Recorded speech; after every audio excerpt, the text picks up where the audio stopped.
banyak kepada Allah. Allah selalu memberi kita keizinan untuk berada di dalam majlis yang baik. Dan pada petang ini kita berada di masjid yang begini indah di tengah bandar Kuantan dalam sesi soal jawab agama dan iftar.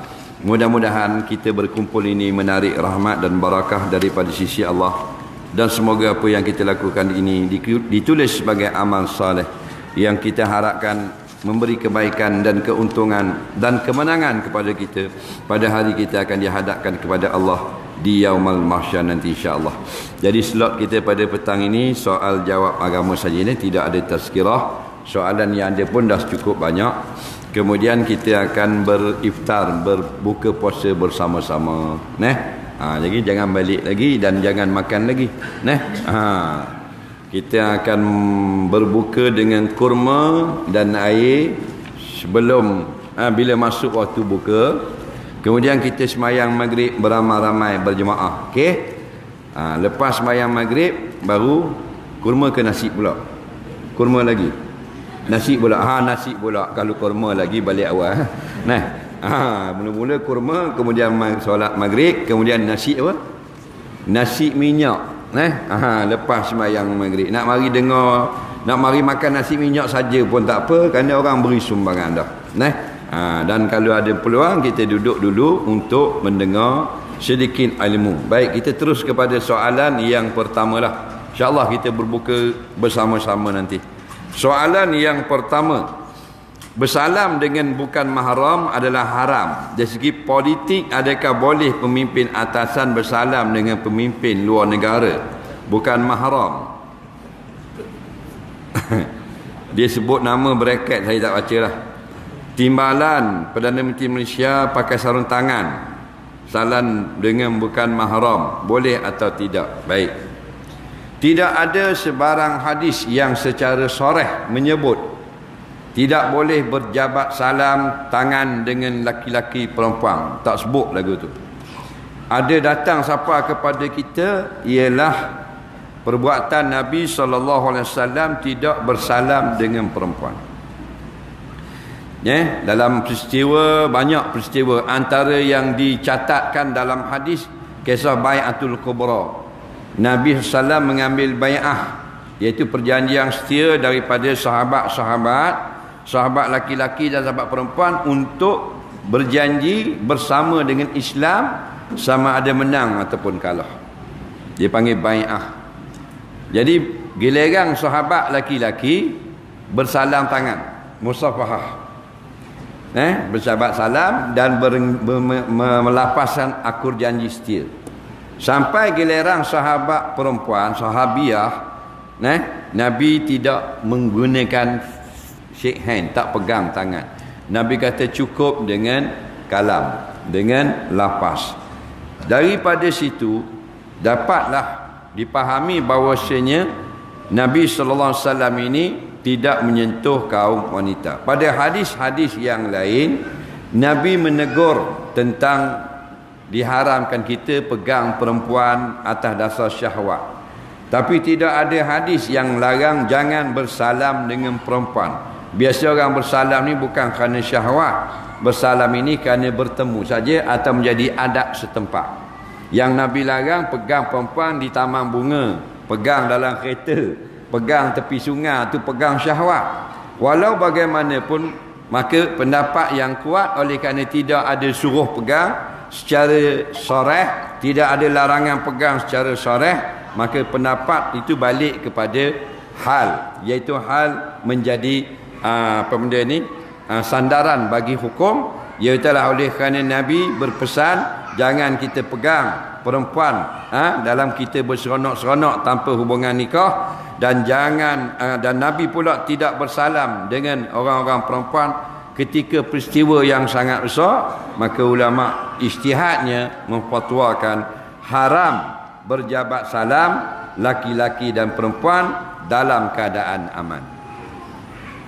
Itu pendapat yang ramai lah. Kemudian jika dalam keadaan mengelak fitnah, sebahagian ulama mengatakan harus. Contohnya kita jadi pemimpin negara, yang pemimpin negara lain mari, dia itu adalah perempuan. kalau kita tak jabat salam dengan dia, jadi mengamuk negara dia, dikira hina dia, boleh menyerang negara kita, maka berjabat salam ketika itu oleh pemimpin negara sahaja adalah dimaafkan oleh setengah ulama sahaja, bukan sekalian ulama. Jadi kalau tak ada apa-apa, balik pendapat yang asal lah, haram berjabat salam laki-laki dan perempuan. Sebab laki perempuan ni dia karen. Kalau laki dengan laki dia tak karen, melainkan geng-geng LGBT. Nampak dia karen rosak dah tu, magnet punah. Kita laki-laki perempuan kalau bukan mahram dia karen. Betul tak? Awak kahwin lagi. Awak pegang tangan mak awak, pernah tak pegang tangan mak salam? Tok tak ada tok. Meninggal dah, tak dang salam. Oh, kesian pula. Kakak tak ada kakak juga, meninggal juga. Meninggal. Tunggal. Mu dengan mak mu dua orang saja. Okey. Mak pun tak ada. Ada. Okey, salam dengan mak ada rasa lain tak? Salam dengan awek sama je. Lain. Tak pernah. Tak apalah. Tapi awak salam dengan mak ada rasa nafsu tak? Itu dia panggil mahram. Faham tak lagi? Mahram. Tapi kalau kita sentuh perempuan lain, dia lain pesen. Faham tak lagi? Lain pesen. Pesen gua ni dia mari gedik. Dalilnya magnet utara dengan selatan. Bila selatan dengan selatan dia diam, relax. Tapi bila selatan dengan utara dia gedik. Tak. Faham? Jantinanya lain. Kalau kita letak ping tengah, klip kertas tu, gelepar klip tu. Itu masalah. Ni masalah syahwah dia panggil. Soalan seterusnya. Jadi kalau kita pakai sarung tangan lagu mana? Hukum pegang perempuan pakai sarung tangan, atau orang perempuan pakai sarung tangan pegang laki-laki, hukumnya tetap haram. Hanya dibolehkan pakai sarung tangan untuk mengelakkan bersentuh kulit. Contoh perempuan yang bekerja jual beli. Jual beli ni dia ada qabat, dia ada unjuk barang, unjuk terima. Kerja orang perempuan yang berurusan dengan pasport, lesen yang perlu pegang orang, betulkan tangan laki-laki nak cop jari dalam pasport dan sebagainya, betul tak? Kerja macam tu, kerja di apa benda ni, tol. Yang kadang-kadang holder duit kepada orang laki-laki, mana ada berhubungan dengan laki-laki, barang-barang jualan. Faham tak ke? Mereka digalakkan pakai sarung tangan. Digalakkan pakai sarung tangan. Faham? Kerja jual barang, yang barang tu dia akan serah ke orang lelaki. Kerja di pasar, bukan wajib pakai sarung tangan, digalakkan pakai sarung tangan kerana kadang-kadang tersentuh. Itu tujuan pakai sarung tangan. Adapun pakai sarung tangan kerana nak pegang perempuan, itu haram. Tak boleh. Faham? Sebab ramai orang salah faham, dia kata yang haramnya kita pegang perempuan tanpa berlapik. Kalau berlapik tidak haram. Itu bukan fatwa ulama, itu fatwa dia sendiri. Ulama fatwa bukan dok lagu tu. Pegang perempuan walaupun berlapik hukumnya haram. Bila haram? Jika bila kita pegang dengan lapik dapat merasai bentuk badannya. Tapi kalau kita berlapik, kita tak dapat rasa bentuk badan perempuan. Atau orang perempuan pegang orang laki-laki berlapik tapi tak dapat rasa bentuk, maka itu hukumnya harus.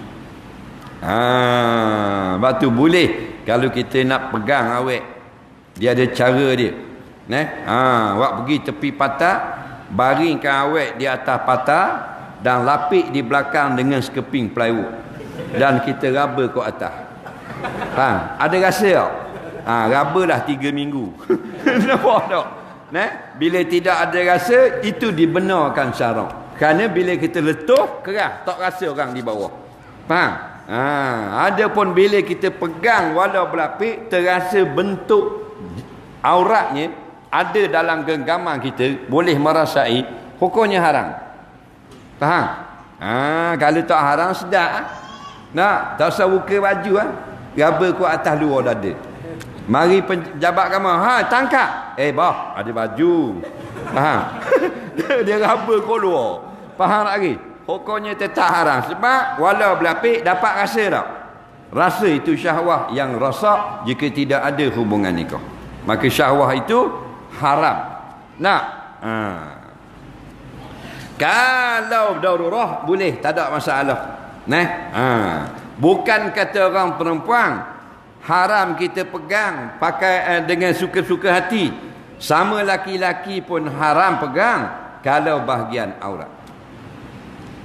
Kita hidup, kawan kita hidup, kita pegang peha dia, haram. Haram kan? Nampak? Tak boleh. Tengok haram, pegang haram. Laki-laki baina surah wa rukbah, antara pusat sampai ke lutut. Bawah ni tak ada masalah, tak mau pakai kasut dah apa 15 tahun. Tapi pusat dengan lutut jangan bagi orang nampak, itu aurat. Bila wajib tutup daripada pandangan, wajib tutup daripada sentuhan. Faham? Tak boleh sentuh. Kita dengan mak kita wajib tutup antara pusat sampai ke lutut mak kita. Kita anak haram tengok dan haram pegang peha mak. Haram sentuh peha mak. Dia lagu tu. Kena belajar bab aurat. Kita aurat tak lepas lagi.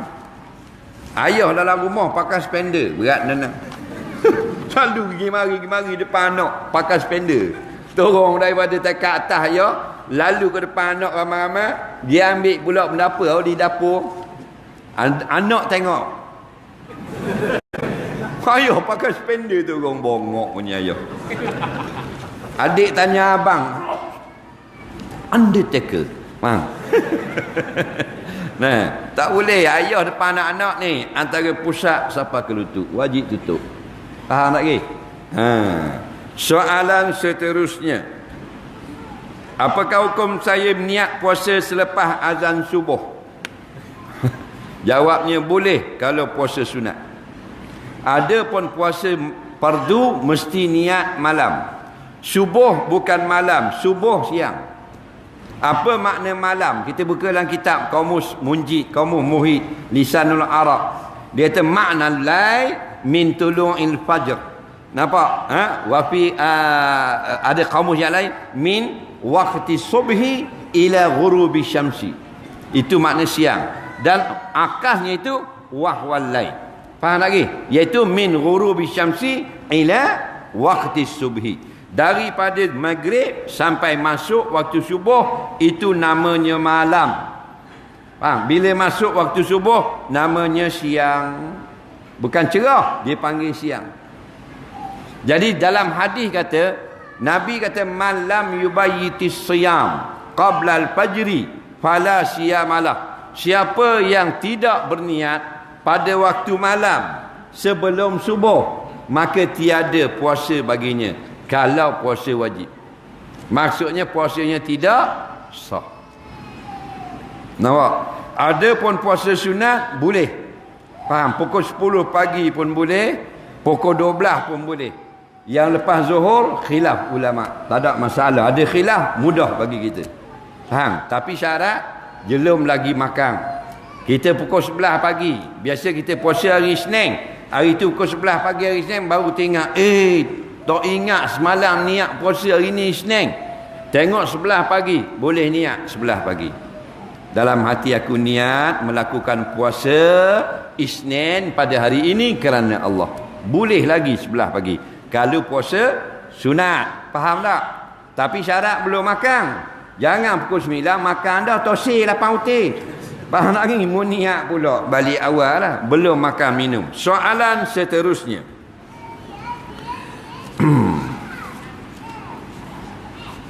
Saya nak tanya, betul ke roh orang meninggal dunia balik ke rumah untuk melihat keluarga masing-masing di rumah?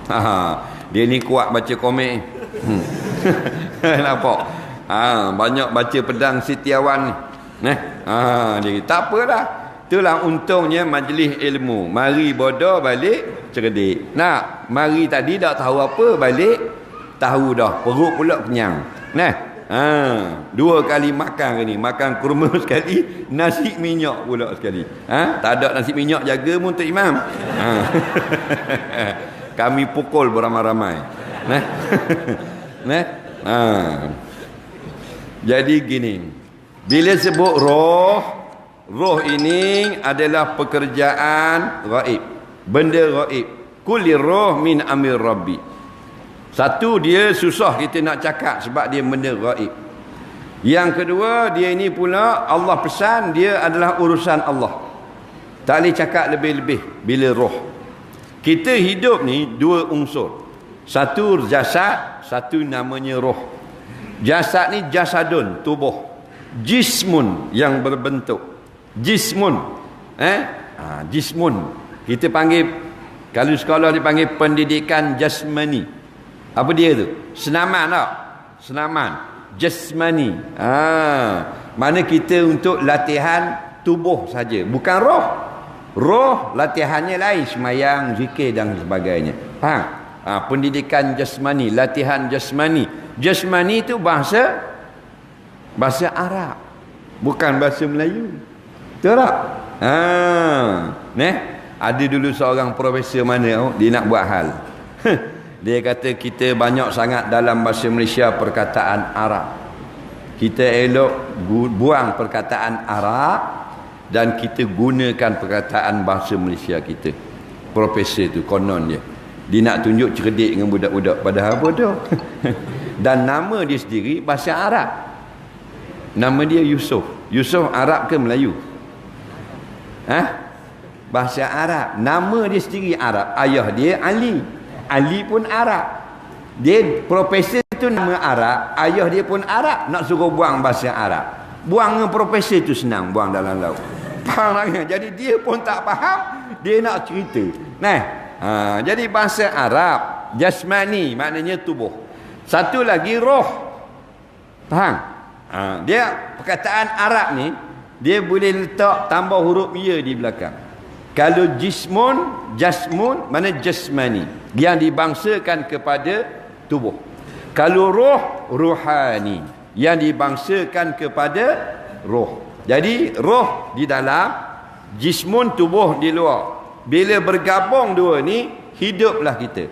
Allah mula-mula buat roh dulu, tubuh tak buat lagi. Bila buat tubuh roh, masa dijadikan Nabi Adam alaihi salam, kita sudah ada di belakang tulang sulbi Nabi Adam AS, laki-laki dan perempuan dalam bentuk roh. Bilalah jasad kita janin berumur 4 bulan dalam perut mak, maka roh itu ditiup di dalam perut mak kita. Faham? Jadi roh tu masuk dalam baby janin, lalu kita pun hidup. Jadi sekarang ada 2. Luarnya jasad, dalamnya roh. Jadi hidup kita. Nanti bila mati, cabut jasad ke cabut roh? Cabut roh, cabut bateri. Nampak? Jam besar, cabut bateri belakang. Faham? Diamlah dia. Walaupun jam tu mahal. Faham lagi? Bila cabut roh, maka matilah kita. Maka roh tu simpang di mana? Pergi mana semula? Roh ini disebut dalam hadis-hadis sahih di dalam syurga. Tak boleh nak pergi dah kot lain. Pasal apa? Pasal bila alam gaib tak boleh beri pandangan. Faham lagi? Ijtihad tak laku. Ijtihad ni fiqh syariat. Ini bukan masalah fiqh, ini akidah. Dia mesti ayat Quran dan hadis. Jadi hadis menerangkan roh orang beriman di dalam syurga. Jadi kita bagi tahu roh orang beriman di dalam syurga. Tu jalan selamat. Kemudian ada hadis, apabila penziarah kepada kubur si mati dan memberi salam kepada si mati, Allah kembalikan roh kepada jasad untuk membalas salam dan dia kenal orang yang ziarah. Itu hadis. Jadi kita pun boleh cerita, kalau roh itu dikembalikan kepada jasad di kubur, dia akan jawab salam. Kan kita beri salam kan? Nak mengaji tinggi mana pun tak usah nak sombong Kalau kita balik, kita pergi kubur mak ayah, kita beri salam ke, kita good morning. Faham lagi? Nah, walaupun duduk Moskow lama, Leningrad lama, duduk Ireland lama, buat tesis doktor, duduk Vancouver lama, duduk di Cape Town lama, duduk di Berlin, duduk di Sweden, tak usah sombong lah. Mu balik di Kuantan ni, balik di Tanjung Lupa, mu pergi kubur mak mu, good morning mother. Dah, assalamualaikum. Faham lagi? Jadi Nabi kata Allah kembalikan roh kepada jasad membalas salam itu. Faham? Itu kita boleh cerita. Tidak ada hadis menyebut roh balik 7 hari, roh balik di rumah malam 7 liku, roh balik malam raya nak tengok bini main bunga api. Tak usah nak reka. Faham? Oleh kerana tidak ada hadis yang sahih dan hasan berkata begitu, kita tidak kata. Cuma kita jawab begini, semuanya mudah bagi Allah. Jika Allah kehendaki, roh boleh balik malam raya ke malam berapa, dia boleh balik dengan izin Allah. Itu yang selamat. Okey? Jadi kadang-kadang pening kita.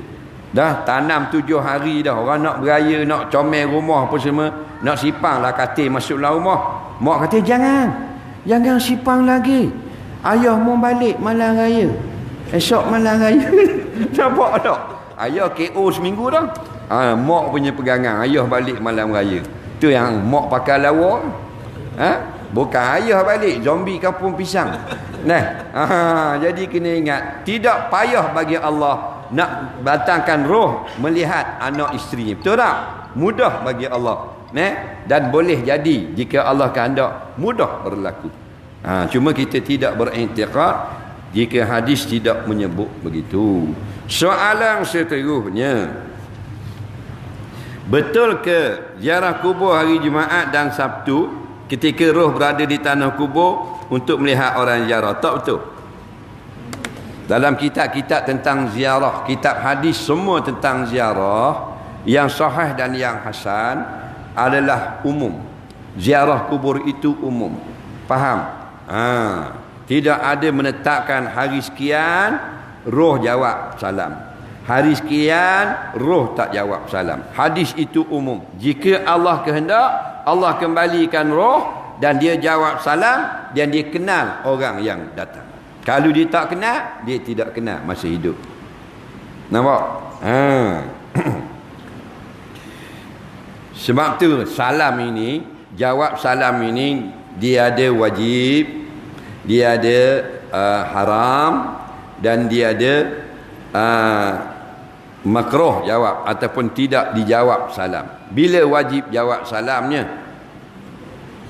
Kalau orang beri salam kepada kita. Kalau menjawab salam itu wajib, orang beri salam, Assalamualaikum, wajib tak jawab? Wajib jawab. Faham? Dan bila haram jawab salam? Bila haram? Kamu anak tunggal, bila haram jawab salam?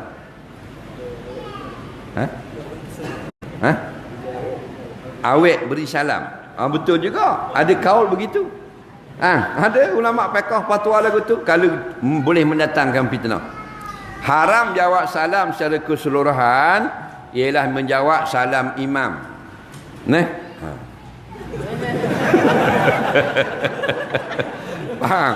Imam, Assalamualaikum warahmatullahi, makmum, Waalaikumsalam, Waalaikumsalam. Balik awal masjid tu. Lagi jangan jawab, haram jawab. Dan ada satu lagi tempat, kalau kita jawab, kita tak jawab sebab kita tak dengar. Kalau kita dengar, kita tidak akan jawab. Di mana? Iaitulah di kubur. Di kubur. Assalamualaikum ya ahlal kubur. Hadis kata. Ada hadis. Assalamualaikum ya dar qaumin mu'minin. Mana salam sejahtera atas kamu penghuni kubur, atau salam sejahtera atas kamu negeri orang beriman. Hadis kata mayat jawab Waalaikumsalam warahmatullahi. Mayat jawab. Maknanya bila mayat jawab, dia dengar tak kita beri salam? Dia dengar tak? Sebab tu dia jawab salam. Dan bila dia jawab, kita dengar tak? Bermakna mayat lebih dengar atau kita? Mayat lebih mendengar. Tu, itu kehebatan mayat. Faham? Kenapa kita tidak mendengar pula? Kalau kita dengar, jadi dua mayat. Faham? Assalamualaikum ya ahlul kubur. Waalaikumsalam. Lama hang tak mai kubur aku. Bom mati. Dua mayat. Faham? Mari pula yang ketiga, tiga mayat. Lala habis jadi mayat. Faham lagi? Soalan seterusnya. Saya ada masalah nak kahwin. Kalau nak kahwin bukan mu seorang, aku pun nak kahwin. Sebab keluarga suruh saya kerja dulu. Apakah cara terbaik supaya saya boleh kahwin untuk elakkan maksiat? Jawabnya gini. Nabi pesan, ya ma'asyarah syabab, wahai orang muda-muda geng kita. Geng kita tu aku tambah, tak ada dalam hadis. Faham? Hadisnya wahai orang-orang muda je. Manis tata aminkumul ba'ah fal yatazawwaj. Siapa yang kamu mampu untuk berkahwin, kahwin dah. Tu orang muda-muda. Faham? Orang tua pun termasuk juga. Berapa umur? Umur berapa? 60 muda lagi lah. Termasuk. Dia kalau orang Jawa tua ni 100. Nampak? 100 baru tu orang pepatah Jawa. Kalau orang Arab tua ni berjalan kaki 4 merangkak. Nampak? Innama syaikhu man yadibu dabiba. Hanya yang tua ialah berjalan merangkak-rangkak. Lagi kaki 2 hukumnya muda. Faham lagi? Jadi orang muda, orang muda-muda yang umur 15, umur 18, umur 20, 22, remaja. Pemuda, pemudi lah. Pemuda, pemudi. Remaja, remaji. Betul. Sebab siswa, siswi. Betul tak? Jadi remaja, remaji. Kahwin dah. Bila? Kalau kamu mampu menjadi suami. Maksudnya boleh kamu membayar mas kahwin dan memberi nafkah. Bukan mampu dari segi keinginan saja. Kalau keinginan semua orang muda mampu. Tapi menjadi seorang ayah. Maksudnya kamu menjadi ketua rumah. Nanti kamu akan bayar mas kahwin hari perkahwinan dan kamu akan beri makan minum pakaian kepada anak dan isteri kamu. Tak mampu? Tak mampu, alaikum bisyam. Berpuasalah. Puasa dulu. Nama mak kita nak kahwin tergatang 3. Faham lagi? Mak kata aku nak makan kedara, aku pun tak cukup, pak mu tak wipiti, nak tanggamu pula, nak bini pula. Faham? Jadi sabar dulu. Kena berpuasa. Faham? InsyaAllah minta kepada Allah supaya Allah beri kekuatan menjaga diri daripada maksiat. Selalu berdoa pada Allah. Kita tak mampu kahwin dan berpuasa. Maka minta doa. Allah marzuqni quwwatan fi tarkil maksiyah wa quwwatan fi fi'lil ibadah. Contoh, ya Allah beri aku kekuatan supaya aku dapat mengelakkan maksiat. Berikan aku kekuatan supaya aku dapat berbuat benda-benda yang baik-baik. Soalan seterusnya, bagaimana nak selesaikan puasa yang lama tak ganti-ganti dan tak ingat dah berapa yang patut aku ganti. Lama dah dia ni meninggalkan puasa. Baik, begini cara dia. Ingat tak ingat pun kena ganti. Allah kata fa'iddatum min ayyamin ukhar. Maka wajiblah engkau ganti sebanyak bilangan hari yang engkau tinggal pada hari yang lain. Kena ganti. Jadi kalau mu tinggal 10 hari, bila 50 tahun yang lalu, maka tetap 10 hari, tidak kurang. Syarat kamu boleh qada. Faham? Orang yang jenis boleh qada, boleh melakukan puasa. Kalau kamu dah tua bangka dah, tak larat dah 93 dah umur. Faham? Maka tak larat nak puasa dah. Maka jadi tidak wajib qada, ganti dengan bayar fidyah. Faham tak ke? Jadi sekarang kita sudah menyesal, berapa hari pun tak ingat, tetap wajib qada. Dah nak qada berapa hari? Jalan dia mudah saja. Qadalah dulu dengan anggaran. Anggaran mu tinggal dulu ada dalam 100 hari. Tak sampai bawa 100 hari. 10 hari. Lebih. 80. Tak sampai. 40. Lebih. 60. 60. Tak ingatlah. 60 hari. Mudah kan? Terlebih tu kurang, fa amruhu ila Allah, serah pada Allah. Faham lagi? Kemudian mulalah qada.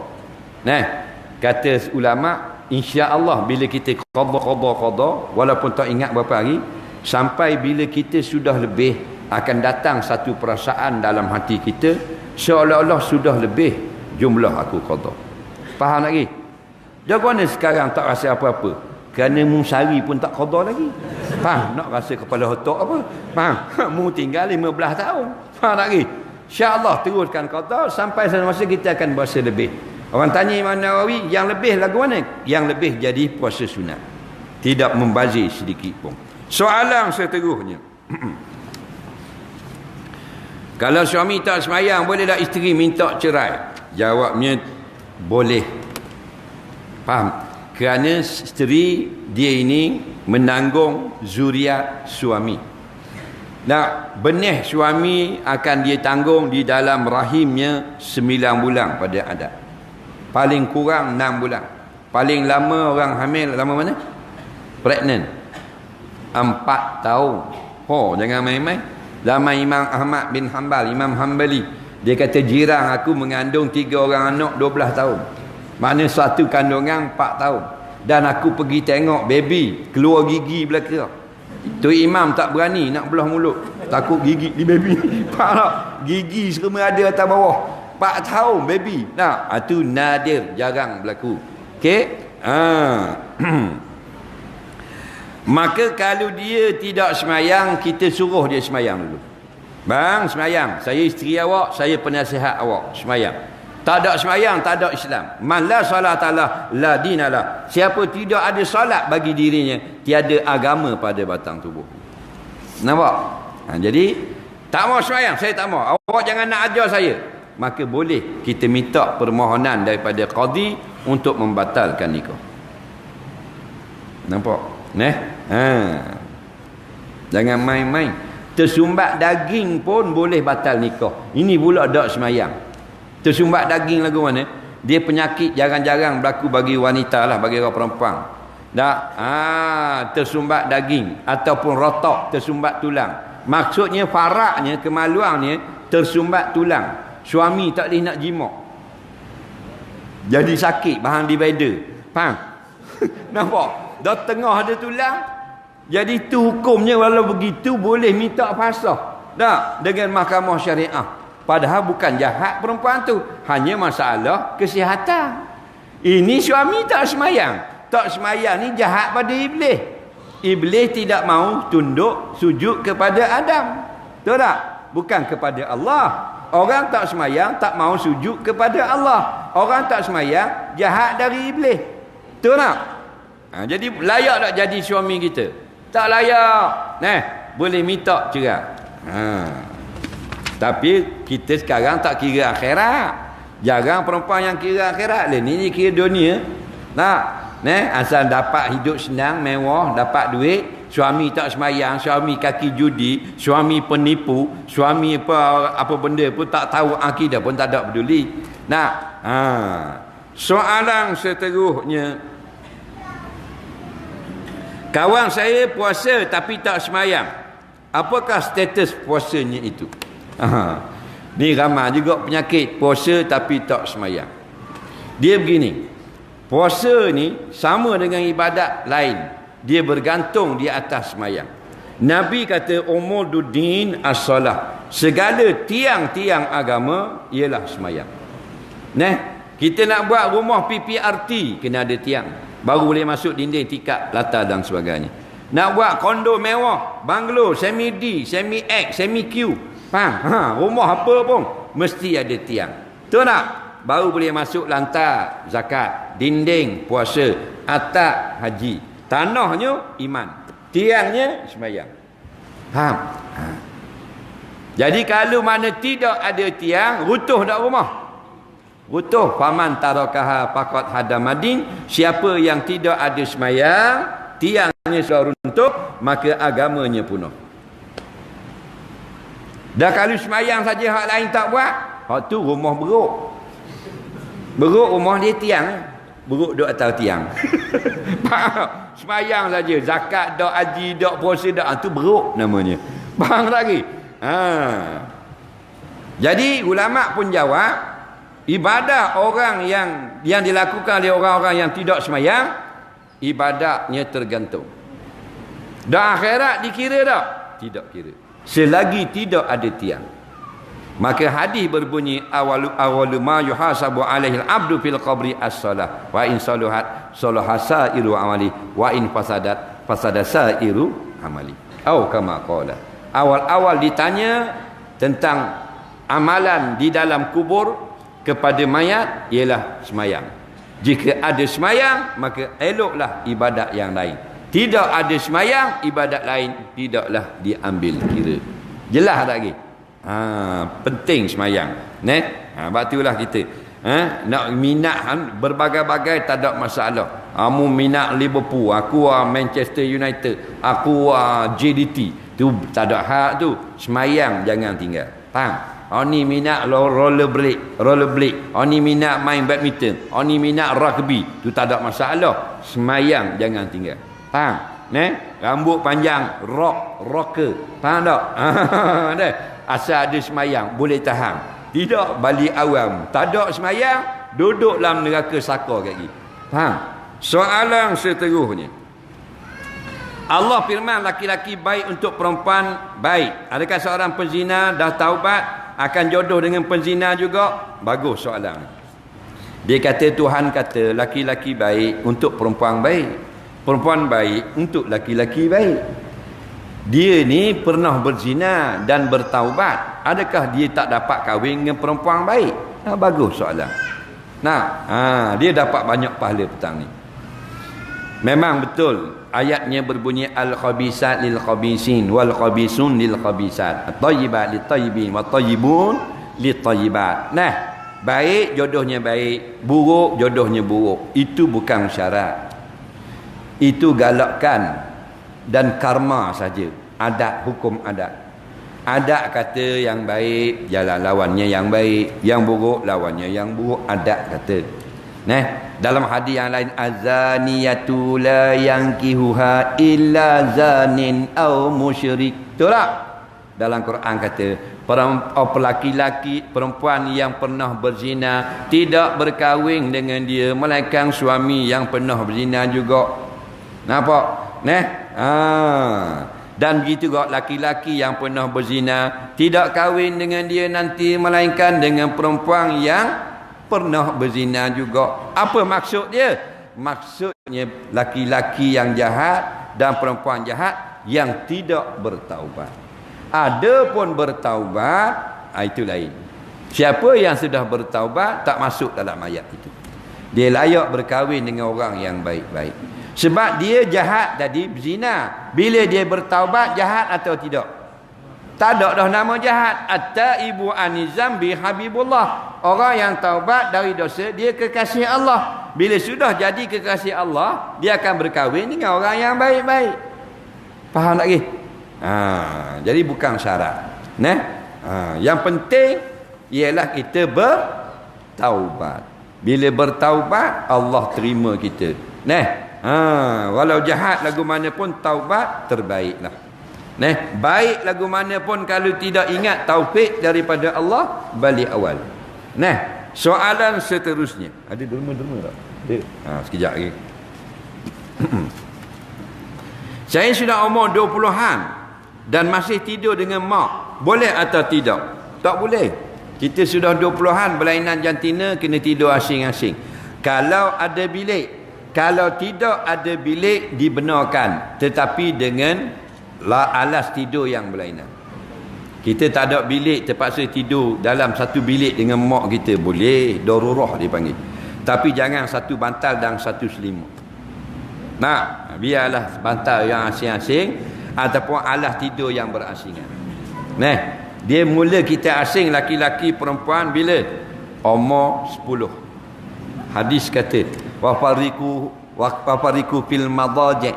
Hendaklah kamu asingkan laki-laki perempuan masa tidur. Wahum abna'u ashrin, bila umur 10. Ha tu. Jadi kita umur 10 pun jangan tidur dalam bilik mak kalau boleh. Jangan tidur dalam bilik ayah. Tapi kalau tidak mampu banyak bilik, maka boleh. Tapi jangan tidur satu kain dengan mak. Faham? Soalan seterusnya. Banyak orang tertipu dengan skim cepat kaya. Adakah ia dibenarkan? Memang betul sungguh ramai orang yang tertipu. Kawan saya 2-3 orang. Hak tertipu, hak kelas ratus ribu dan juta. Hak kelas ribu-ribu biasa tu lebih ramai lah. Hak tu tak masuk kes lah tu, 200-300 tu. Faham? Hak kena ratus ribu, 800 ribu, 400 ribu, sejuta. Saya punya kawan 2-3 orang. Faham? Ni lah cepat kaya. Yang macam-macam. Saham tu, saham ni, bela anak ikan kelisa lah apalah. Faham? Ada seorang tu ikan kelisa. Dia habis semua sekali dekat 270 ribu. Guna habis dengan duit mertua, duit bini, gelang-gelang bini habis. Kita nasihat dah tak dengar. Sebab dia nak cepat kaya. Bila nak cepat kaya, dia akan jadi buta. Kita khabar gini-gini pun dia wakrah dia. Jadi Allah ajar dia. Kerana mu nak cepat kaya, aku ajar mu cepat miskin. Betul tak? Itu balasan dia. Yang sebenarnya Allah buat tu comel dah, adil dah. Kenapa dia kena tipu dan sebagainya? Hati dia terlalu ingin kepada kekayaan. Hati dia terlalu nak cepat dapat kesenangan. Siapa kita tegur larang pun dia buat tak endah. Baru ni ada jumpa masa pilihan raya. Dah dia balik mengundi. Tak cakap banyak, menengung gitu. Tangan tengok hitam dah. Tak. Menengung sebab dengar khabar 270 ribu tu tak balik seseng pun. Ikan kelisa. Nampak? Kita bayar untuk bela anak ikan kelisa, kononnya ikan kelisa ni akan dibela oleh pihak syarikat. Kita duduk di kanun, dia tolong bela. Lalah hak kita hidup semua dia ekspor belaka, dia dapat puluh-puluh ribu. Hak kita dia kata ikan mati. Dia kata ikan mati, ikan penyakit dan sebagainya. Kena tipu. Faham tak ke? Hidup kita untuk ditipu. Bila kita gelojoh. Faham? Jadi bukan salah kaya. Kaya tidak salah. Jangan ingin cepat kaya. Kebanyakan menipu. Nak jual MLM boleh, tapi biar ada barang. Macam dulu orang jual CNI, orang jual Avon, Amway. Walaupun syarikat orang kafir, tapi itu bukan MLM yang menipu. Itu skim yang benar. Kita jual, dia bagi kita bonus. Kita boleh order barang daripada harga yang rendah. Dan kita jual lagi. Kemudian dia bagi poin lagi. Itu halal. Nampak? Ni tak kita masuk ni, mu akan dapat 1,200 sebulan. 1,200 sebulan. Ambil mana? Dia ambil label orang yang paling bawah. Ahli baru. Makan yuran orang ni. Faham? Lepas tu bila company ditutup, piramid atas dia dapat untung. Hak bawah, melopong lah mu. Faham tak? Kalau RM800 okey lagi rugi. 18,000 dak menengung gitu. Faham lagi? Jadi hati-hati. Tak larang, Islam tak larang orang jadi kaya. Tapi biar jalan yang molek. Soalan seterusnya. Kawan saya sudah kahwin. Tapi kawan saya tak tanggungjawab. Adakah boleh isteri minta cerai? Boleh. Dia asal ni haram minta cerai, tak ada sebab. Bang, saya nak cerai, tak boleh. Tak cium bau syurga. Faham? Biar ada sebab. Sebab yang diharuskan itu digariskan oleh ulama-ulama dalam kitab-kitab fiqh. Antaranya isteri suami tidak mahu bayar nafkah, makan minum isteri bulan-bulan. Boleh kita minta cerai, tak salah. Faham tak lagi? Kan itu hak wanita. Suami suruh buat benda yang haram, suruh minum arak, suruh buka tudung, nak pergi makan malam dengan PM, contoh. Faham? Nak bagi matching sikit biar tak pakai tudung belaka. Tu menyuruh buat yang haram. Atau suami larang buat yang wajib. Suami larang tutup aurat, suami larang semayang. Ada seorang isteri dia kata, suami saya larang saya bertudung. Nak buat apa ni? Dia tak taat Allah, taat suami. Laki bini masuk neraka lagi. Nampak? Jangan main-main. Jadi kalau suami larang buat yang wajib, boleh minta cerai. Suami larang, suami suruh buat yang haram, suruh minum air ketung, suruh apa? Suruh dedah aurat dan sebagainya. Isteri tak mau buat, boleh minta cerai. Faham? Suami isap dadah, boleh minta cerai. Kerana dia berbahaya kepada perempuan. Soalan seterusnya, kita tahu orang tu mencuri, kita nak tegur macam mana yang terbaik? Tegur macam orang kampung, tegurlah, mencuri. Dia pun berhenti. Betul tak? Kita lalu balik rumah, tengok orang tengah masuk kedai orang, kok pintu belakang, nampak muat dengan barang-barang buat dalam van. Takkan kita nak baca ayat Quran? A'udzubillahi minasyaitanirrajim. Bau lagi. Betul tak? Tegur yang pertama, pencuri. Dia pun berhenti, ketakutan. Hak tu dulu nasihat ke dia. Tapi dia sudah mencuri dah. Semalam dia mencuri. Contohnya.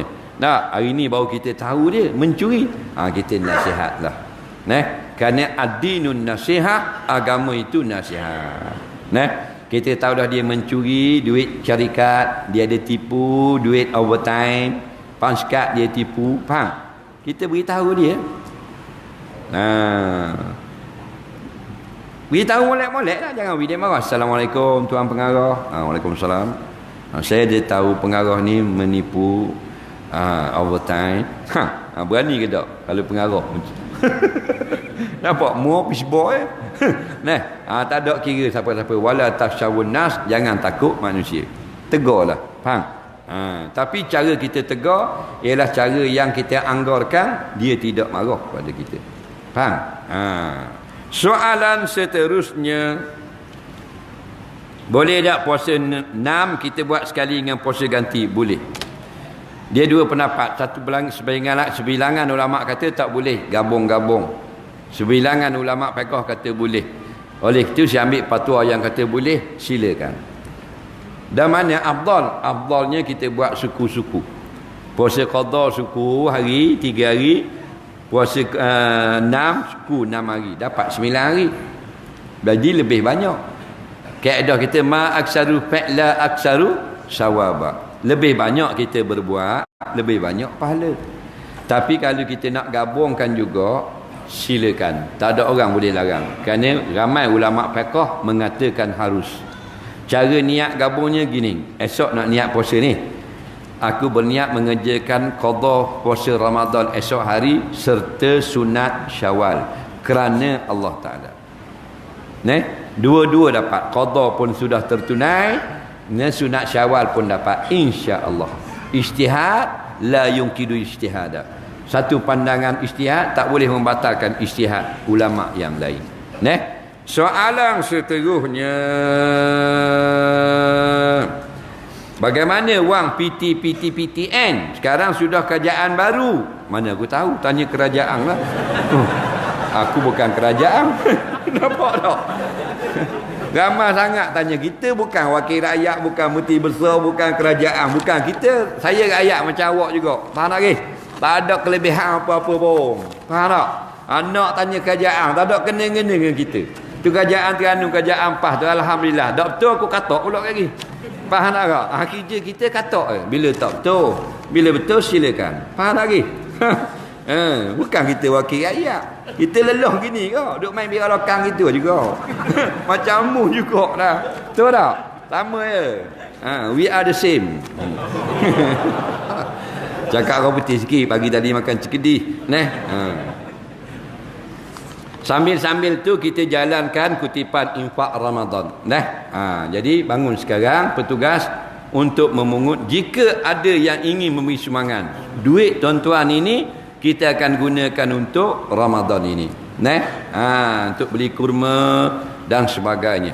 Siapa tak mau bagi, tak ada masalah. Ni bukan zakat, ini derma. Zakat wajib bagi, derma tak wajib bagi. Jadi siapa yang memang tak mau bagi, pura-pura tidur. Buat-buat tidur. Mudah-mudahan tidur terus.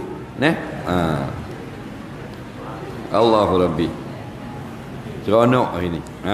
Kita nanti buka puasa kita makan kurma dulu. Boleh makan kurma dulu lah. Sebab Nabi kata wa aftiru ala tamrin. Berbukalah kamu sekalian buah kurma dulu. Bukan larang makan ayam kucing. Kurma nombor 1. Lepas tu kita semayang seronok. Pasal apa? Nasi tak banyak dalam perut. Lepas semayang kita makan nasi. Untung lagu tu. Sebab kadang-kadang ada masjid kita buat, dia makan nasi selalu. Makan nasi selalu. Buka tu makan nasi. Masalah dia, bila ramai, ada orang tak dang dapat lauk, tak dang dapat pinggang. Jadi kawan tu belum dapat pinggang, hak ni sudah kenyang, dia komat. Tok bila dia kenyang, dia kira perut dia. Bang. Tidak kira belakang tak dapat pinggang. Jadi marah orang belakang, natang Tok bila, aku pinggang tak dapat lagi. Kena sutin natang. Lagi. Jadi kita buat gini senang, betul tak? Semayang relax, makan kurma. Pas semayang kita makan sungguh-sungguh.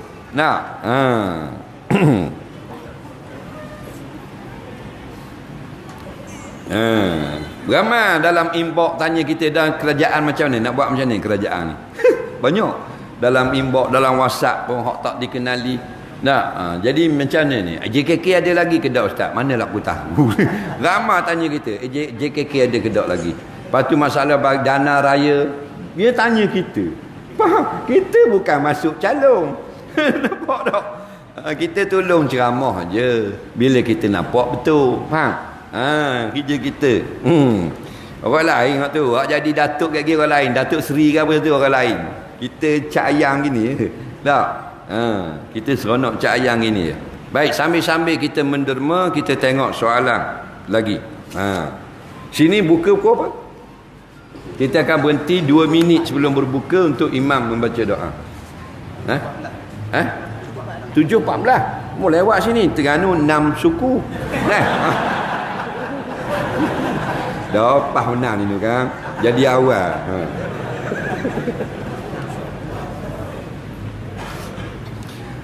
Soalan seterusnya. Bolehkah saya serahkan zakat pendapatan saya pada individu yang memerlukan secara langsung tanpa perlu diserahkan pada pusat zakat? Zakat ini sah diserahkan kepada amil bertauliah dan sah kita serahkan kepada individu atau asnaf yang berkelayakan. Cuma hukum negeri, apabila sultan menetapkan satu perintah, mesti diserahkan kepada amil sultan, maka tidak boleh kita beri kepada amil yang lain kerana ijtihad, bukan nas. Kerana takut orang menyamar, seolah-olah dia itu berhak, ada orang menipu jadi amil. Hak tu jadi kerajaan nak jaga. Yang sebenarnya kita beri direct pada asnaf harus sah. Soalan seterusnya, apakah hukum korek lubang hidung? Korek hidung lah, tak payah sebutlah lubang. Faham? Takkan korek hidung kat atas ni. Faham? Dan segala lubang pada badan dengan sengaja ketika berpuasa.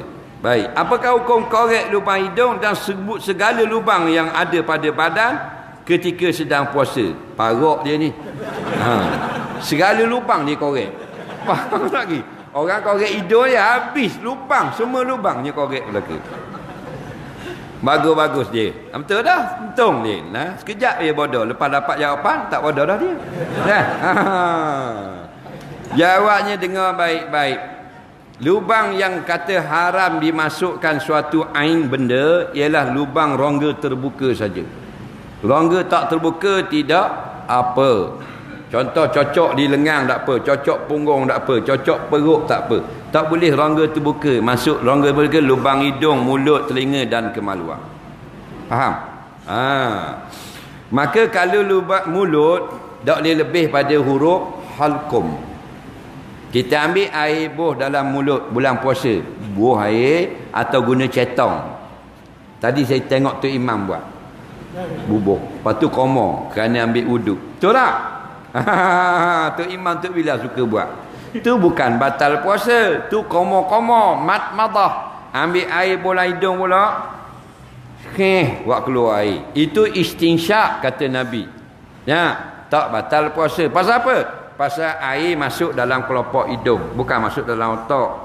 Air pula masuk dalam mulut. Faham tak lagi?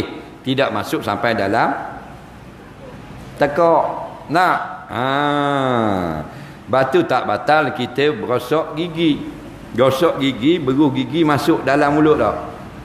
Betul tak? Masuk dalam mulut. Buih masuk dalam mulut. Colgate masuk dalam mulut. Tak batal. Pasal tak lebih hak halqum. Nah, tuk kita lagi tak batal. Pasal gigi dia kat tangan. Nampak tak? Jadi kat mana kalau kerongkong lebih pada huruf halak. Kalau kita ngaji ilmu tajwid dia panggil huruf halak. Huruf yang bila ikhfa jumpa dengan dia tak ada ikhfa, tak dengung. Nah, nun mati jumpa dengan hamzah tak boleh dengung. Nah, man amana billah. Terus lagu tu. Takut qari baca man amana balik awal qari tu. Nampak tak?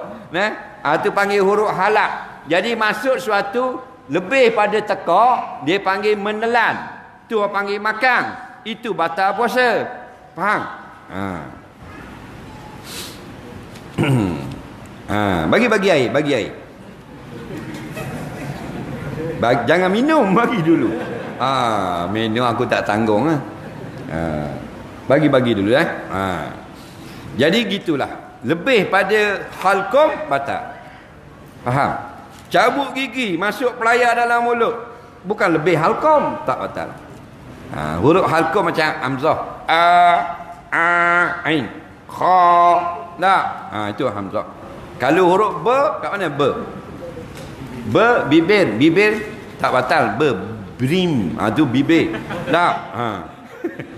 Itu bukan. Itu masuk lebih bibir tak batal. Hidung kat mana pula? Hidung ada dua pendapat. Pendapat yang paling ramai masuk ke otak baru batal. Satu lagi pendapat belakang pada tulang hidung. Ni kalau kita raba di hidung kita ni ada tulang. Kita akan jolok satu sepat, dia akan sempit. Dia akan sempit. Belakang pada sempit tu kita jolok lagi, dia akan lubang luar. Hak tu baru batal. Dia siapa korek hidung sampai dalam tu? Melainkan kena korek dengan screwdriver. Baru batal. Jadi korek dengan tangan siapa ada dalam tu? Tak sampai, tidak batal. Faham? Dah hukumnya makruh kata ulama. Makruh walaupun tak batal. Okey? Telinga tidak batal juga. Kalau kita ambil jari kita atau kotembak putih kapah. Yang batal masuk daripada dalam lubang telinga last sekali ada speaker, cone speaker. Kita panggil gegendang telinga. Biasa kalau kita korek dengan kapah, kena kat kon dia akan jadi sakit. Betul tak? Tak kena pun kon jauh. Kat mana batal? Belakang kon dalam otak. Dah siapa korek telinga pada dalam kon tu? Masuk dengan pelayar. Tak batal juga korek telinga. Koreklah kalau kita gatal, kita pemasukkan jari, hukumnya harus, bukan saja-saja. Saja-saja duduk tangan dalam hidung baru makruh. Kita gatal berasa hidung, kita korek hidung harus. Yang kata makruh saja-saja. Lepas sembahyang subuh buah tangan dalam hidung, maghrib baru cabut. Tu makruh. Soalan seterusnya.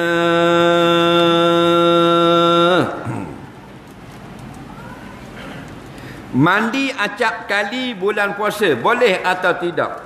Hukumnya boleh mandi. Ada orang dia fatwa kot mana pun tak boleh mandi bulan puasa. Ada pula tak boleh mandi. Boleh mandi.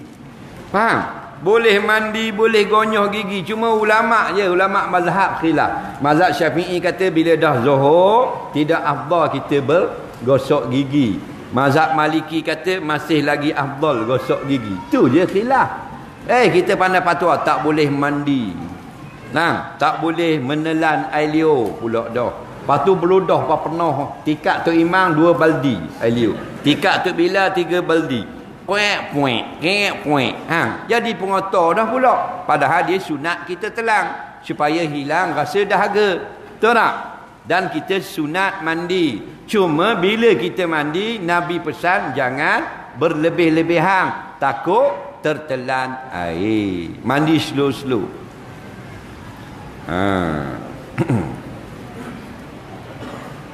Kurma pun dapat lagi. Kak Gi dia bagi kurma pula. Sabar. Kalau kita batal semayang, macam mana nak keluar daripada semayang? Kalau batal tak payah dah, keluar terus. Yang masalah tak batal, dia ada cara keluar dia. Kalau orang yang sedang semayang, dah kentut, batal tak? Tak payah niat keluar dah, terus keluar lah, batal dah. Masalah bagi kita batalkan semayang bila kita belum batal. Contoh kerana anak nak jatuh, tengah semayang, anak merangkak sampai kat tangga, nak jatuh. Kalau pintu tak ingat tutup pagar, kalau kita semayang juga takut dia jatuh tangga. Betul tak? Jadi kita pun dalam hati, aku batalkan semayang. Faham? Lalu berjalan pergi, tak berdosa dah kita. Jangan keluar terus tinggal lagu tu. Faham? Sebab kita tak batal lagi. Aku niat berhenti semayang, aku batalkan semayang aku. Maka kita keluar pergi ambil budak. Itu cara dia. Adapun kita batal dah, tak ada masalah. Faham? Tengah-tengah semayang tu imam pagi Jumaat teringat tak mandi junub. Tak mandi junub. Jimak 3 kali. Tak mandi junub. Faham tak lagi? Jadi waktu batal tak lagi? Waktu tak batal. Waktu tak batal ya, tu imam dalam semayang teringat belum mandi junub, rakaat kedua subuh tidak batal. Faham? Pasal apa? Pasal dari awal tak sah dah. Betul tak? Nak batal kot mana? Awal-awal tak sah dah. Kamu tak mandi junub, mana sah semayang? Faham? Batal ni dia sah dulu. Soalan seterusnya. Cuma kalau kita nak kentut. Kalau kita semayang, terganggu dah. Nak kentut. Maka boleh kita kentut, batalkan semayang. Tetapi kemudian ambil wuduk dan semayang semula, tidak berdosa. Kerana kalau kita terus semayang dalam keadaan nak kentut, terganggu kita, tak ada khusyuk kita. Dan kan tujuan semayang, aqimis solata li zikri, semayang untuk ingat pada aku. Jadi boleh kita kentut. Batal tak semayang? Batalkan semayang, keluar dari saf. Jangan kentut dalam saf, kentut di luar masjid. Keluar dulu, aku niat batalkan semayang. Faham? Jangan kentut. Ustaz kata boleh kentut dalam saf, tengah-tengah semayang, orang sebelah ni tak khusyuk, natang beruk mari dia bolok ni. Faham? Marah dah orang. Ada yang dalam masa keluar dalam sah, dia lalu kat tepi tu dia kentut. Kat tepi tu dia lalu nak sampai ke sini 50 orang maki. Faham? Nampak? Hati-hati. Soalan seterusnya. Adik-beradik perempuan bernikah dalam sehari masa yang sama, apakah hukumnya? Adakah boleh di sisi Islam? Boleh. Itu hanyalah kata-kata setengah orang. Tak nikah dua beradik sekaligus. Itu adat setempat saja. Hukum Islam boleh. Nak buat sekali dengan ayah pun boleh. Nikah mak baru. Tak ada masalah. Anak kita nikah dua orang, kita pula nikah seorang lagi. Faham? Tak ada masalah. Tidak ada halangan. Contohnya hari ni, hari Selasa, hari Rabu. Hari ni hari Khamis. Anak kita yang sulung kahwin dengan orang Sungai Lembing, di Sungai Lembing. Anak kita yang bongsu kahwin dengan orang Pekan, di Pekan. Anak kita yang tengah kahwin dengan orang Mersing, di Mersing sana. 3 orang sekaligus. Tak ada masalah. Faham? Boleh. Soalan seterusnya.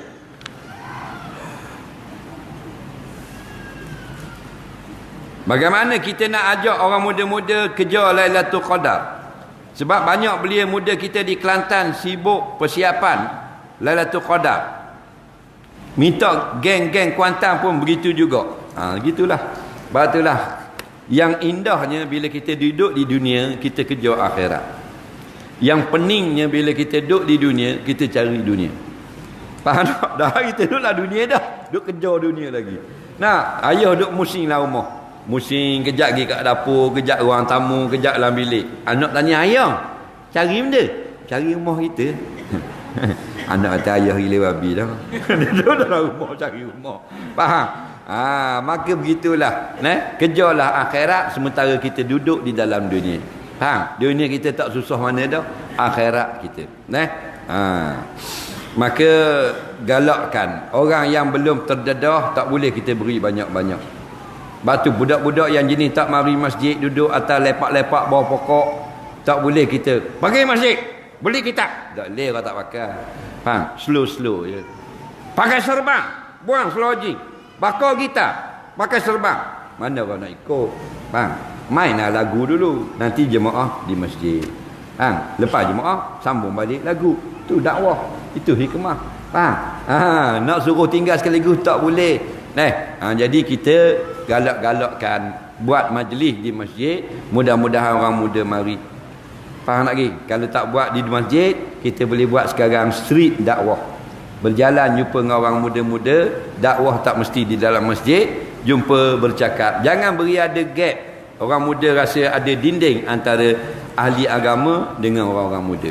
Batu kita angkat dinding-dinding itu supaya orang muda ramah dengan alim ulama. Kita jangan sombong, jangan kena buat kelompok-kelompok dakwah saja. Kita dengan orang awam sama saja. Faham? Orang akan mudah dengan kita, orang akan mudah dengan Islam. Soalan seterusnya 7.16. Kita berhenti 7.13.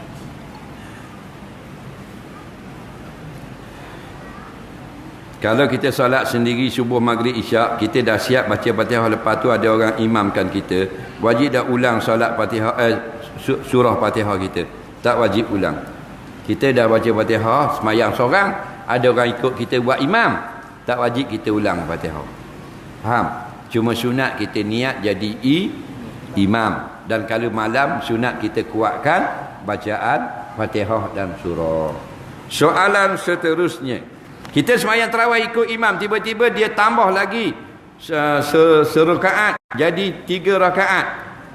Tinggal sepatutnya 2 rakaat. Macam mana itu? Imam tersalah tambah rakaat, makmum jangan ikut. Makmum ada 2 keadaan. Satu, dia boleh mufarakah semayang sendiri. Yang kedua, dia anggarkan imam ini ada sesuatu masyaqqah, lalu dia sunat tunggu di dalam tahiyat akhir untuk salam bersama imam. Faham lagi? Soalan seterusnya,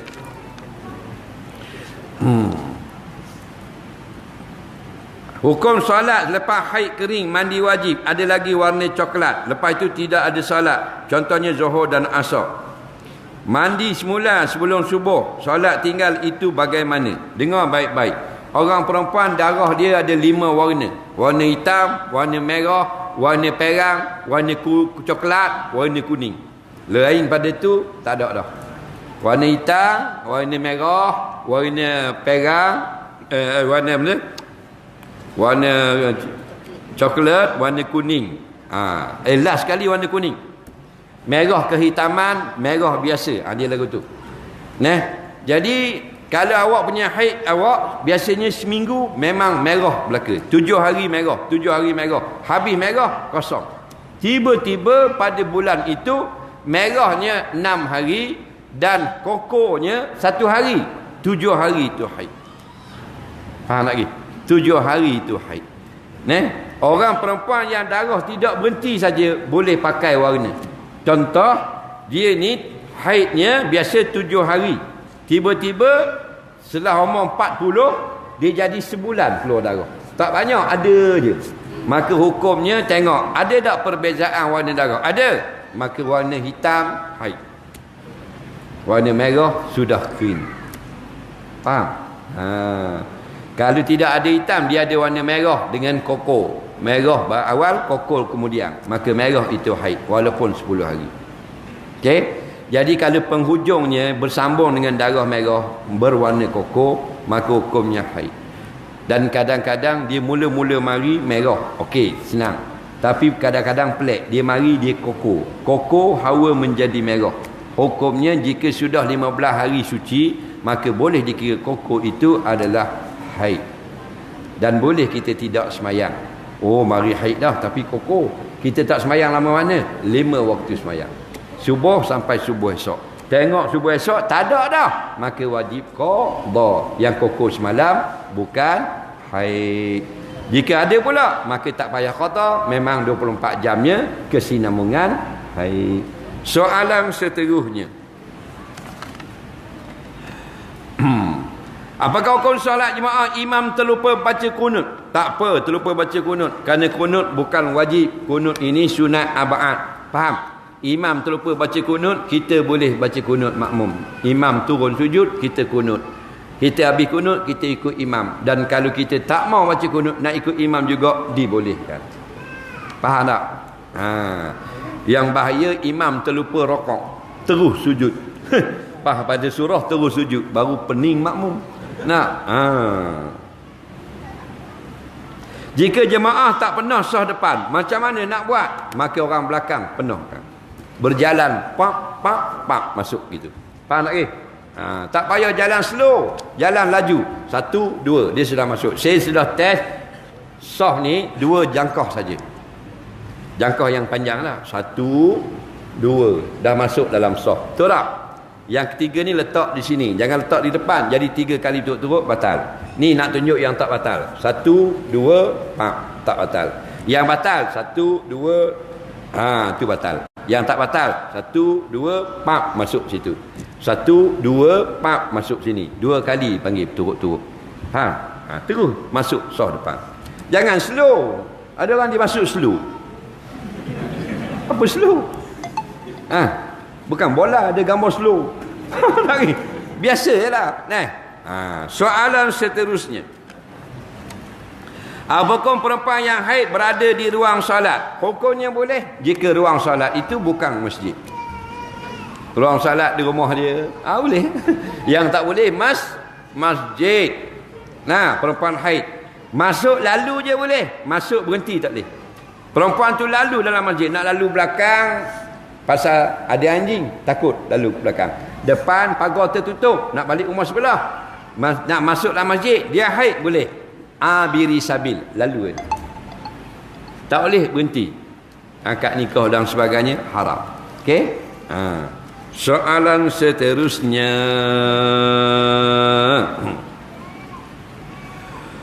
Bagaimana aurat cucu tiri dengan datuk? Cucu tiri hukumnya adalah mahram. Faham lagi? Cucu tiri mahram. Mak tiri mahram. Ayah tiri mahram. Anak tiri mahram. Siapa yang tidak mahram? Mertua tiri. Itu bukan mahram. Faham lagi? Anak tiri, cucu tiri mahram.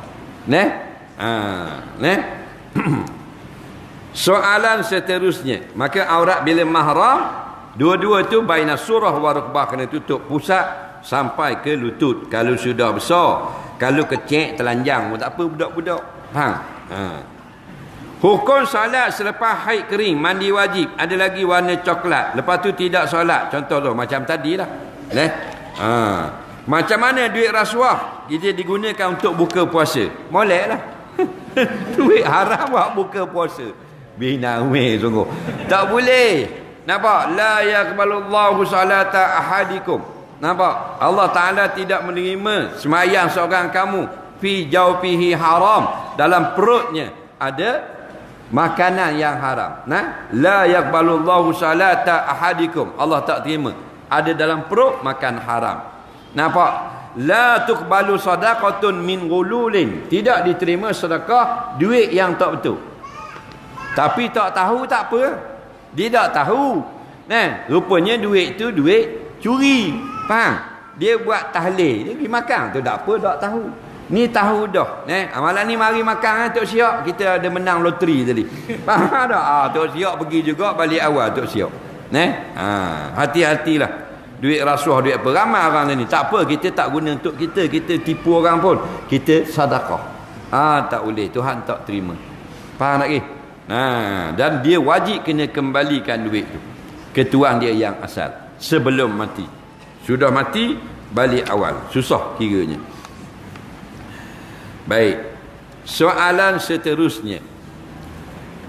Isteri saya ni kuat cemburu. Dengan kawan lelaki pun dia cemburu. Sedangkan waktu saya keluar dengan kawan saya adalah waktu dia kerja. Tak ganggu rasanya. Salah ke saya ustaz? Macam mana nak betulkan mentaliti isteri macam ini? Terkongkong hidup saya. Sampai kapan kawan-kawan pun takut nak berkawan dengan saya. Baik. Dengar baik-baik. Dia kata isteri dia kuat cemburu. Isteri dia pergi masuk pejabat, suami tak boleh keluar rumah, marah. Faham? Cemburu. Jumpa kawan-kawan laki-laki pun cemburu. Tu pelik benar. Dia cemburu ni kalau suami jumpa dengan kawan-kawan perempuan, tu baru cemburu. Ni mu belek bini mu ni. Keluar dengan laki-laki tu cemburu. Tu bukan cemburu dah, tu tambang buru. Jadi gini, kita bila isteri kita memang tidak suka kalau kita ni takut berkawan dengan perempuan lain, takut kahwin je. Dia tak kisah kawan pejabat ke, tak kisah kawan lama apa tu, tak pelik tu. Dia takut ke kahwin. Bila kahwin nanti harta bagi dua. Dia dunia dia ni. Nampak tak? Hak tu je. Bukan kasih sayang sangat. Jadi kita jagalah supaya dia tidak cemburu. Terlalu cemburu haram. Terlalu suka merajuk haram, kerana dia sifat mazmumah. Jadi kontrol. Orang perempuan memang penyakit dia lagu tu. Faham lagi? Kita ni kawam ni maknanya menteri besar, mesti ada kehebatan kita untuk kita kawal benda lagu ni. Faham? Memang orang perempuan berat kalau nak fikir. Tapi sampai tak boleh keluar rumah tu tak boleh. Laki-laki dia 3 jenis. Satu memang takut ke bini. Yang kedua dia tak takut, dia jenis malah melayan. Yang ketiga dia jenis orang yang diam. Kategori mana kita pun tak tahu. Faham lagi? Bini ni bila semua suami takut dia diam, bila dia mengamuk bini tak lawang dia akan sangka laki dia takut dia. Kadang-kadang laki dia memang takut dia, tapi ramai laki bukan takut dia, laki malah layan orang gila. Faham lagi? Dia banyak lagu tu. Betul tak? Malah nak melayang. Sebab tu bila dia pun laki pun keluar pergi minum air. Lah dia tanya, bang, kat mana yang hebatnya saya? Bila saya mengamuk pun, saya marah pun semua, awak takut saya. Kat mana awak takut saya? Laki dia kata, saya tak takut awak, saya kesian kat awak. Makin dekat dengan api neraka, menengung bini. Faham tak? Jangan ingat laki takut kamu. Orang laki ni dia cerdik, malah layan. Sebab daripada kecil dia kata, orang dengar kawan-kawan kata, orang gila jangan dilayan. Nampak? Sebab kalau kita lawan bini kita tak sudah. Kita masuk hidup prepaid. Takkan tak mau cakap dengan budak prepaid tu. Kita cakaplah prepaid RM5. Tolong isi dah. Bini dalam kereta gini tekok. Macam dirapah tekok dalam kereta. Betul tak? Natang cakap benda pula ni. Berat lagu tu. Kita masuklah kereta abang cakap benda dengan dia ni. Dah kata nak beli prepaid, takkan awak isyarat bisu pada. Kena sutir pada. Dah pun cakap lama kan. Nampak senyum-senyum. Dah takkan nak mutah depan orang. Senyum kan. Betul tak? Teruk kalau boleh lagu tu. Jadi nasihat kita bagi yang satu isteri, tak usahlah tambah seorang lagi. Satu sudah memadai. 7 dah orang puan? 7 dah? 1 sudah. Kalau radio lain, kita seronok dengar stereo. Tapi ni bukan radio. Radio bunyinya best. Yang ni bunyi tak best. Cukup dengan mono. Maksudnya tak payahlah stereogami, cukup dengan monogami. Mono maknanya sebelah je bunyi.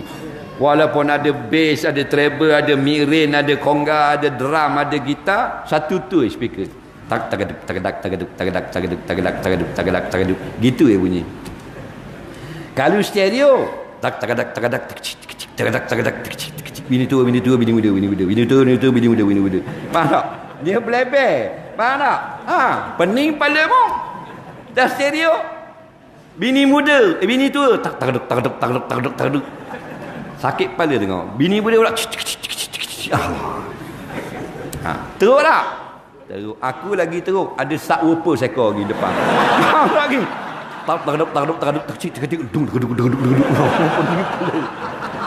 Batu aku banyak keluar rumah travel. Lah. Faham lagi? Ha. Baik, soalan seterusnya sikit lagi dah.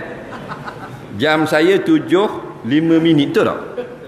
Betul? Okey.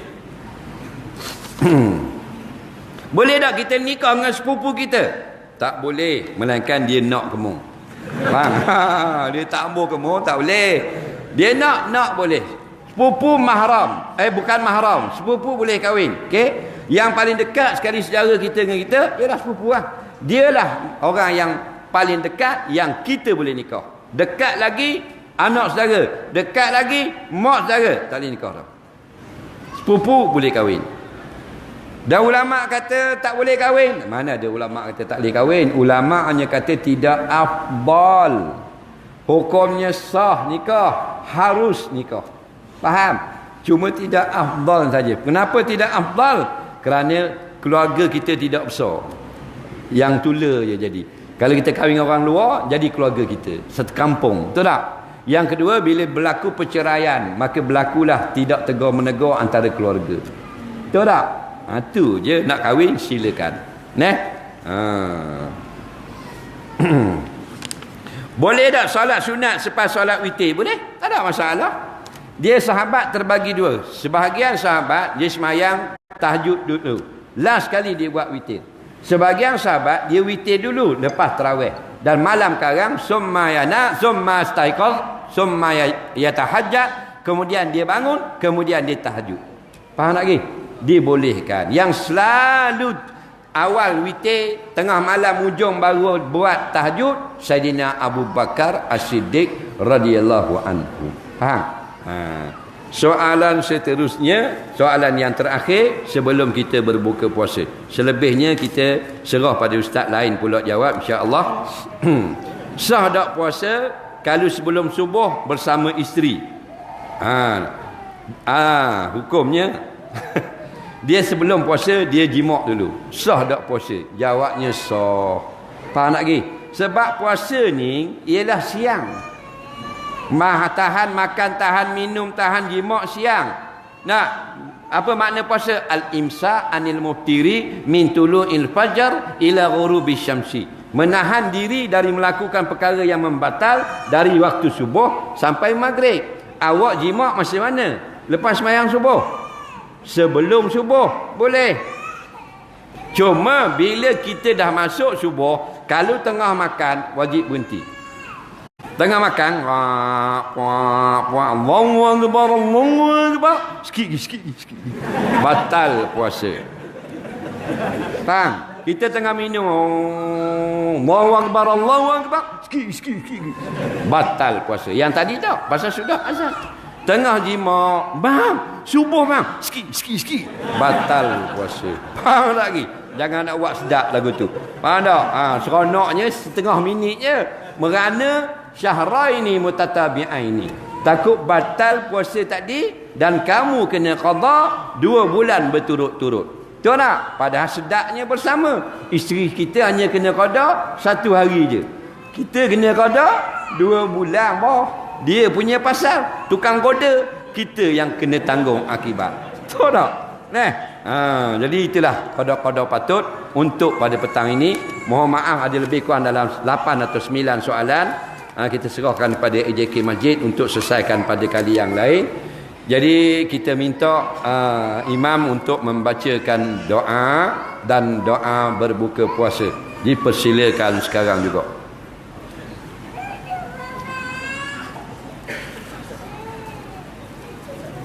Jangan makan lagi. Assalamualaikum.